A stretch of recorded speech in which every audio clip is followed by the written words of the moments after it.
এখন যে বাংলাদেশে আমরা যে ঘটনাটা দেখলাম, মানে ওরা যে মানব, ওরা যে মানুষ আমার মনে হয় না।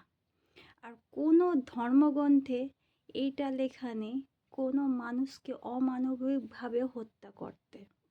ধর্ম কোনোদিন শেখায় না কোনো মানবকে, কোনো মানুষকে এইভাবে নৃশংসভাবে হত্যা করতে। ওইটা ওদের প্ল্যানিং ছিল। ওরা দেখাতে চেয়েছিল কত পাওয়ার। ঠিক আছে, মানুষের ওপর, প্রাণীর ওপর পাওয়ার দেখাচ্ছ, কিন্তু গডফাদার তুমি ঈশ্বরের ওপর পাওয়ার দেখাও। তাহলে বুঝবো তুমি পৃথিবীর সেরা। ওইভাবে একটা মানুষকে, ওইভাবে একটা, মানে একটা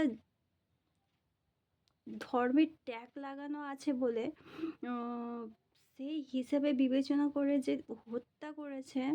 মানে ওদের মতো পৃথিবীতে মূর্খ, ওদের মতো মানুষ কোনো ধর্মের হতে পারে না।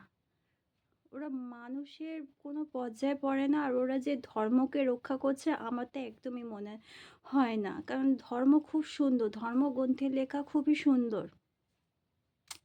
অতএব যেইভাবে একটা মানুষকে ওরা মেরে ফেলেছে, আমি মনে করি না যে ওরা ধর্মের ট্যাগ লাগিয়ে নিজেদের ধর্মটাকে রক্ষা করেছে বা নিজের ধর্মটাকে বড় করে দেখাতে চেয়েছে। একটা মানুষের থেকে একটা ধর্ম কোনোদিনই বড় হতে পারে না। আর খুবই এটা দুঃখজনক। মানে আমার দেখে এমন মনের ভেতরটা হচ্ছে,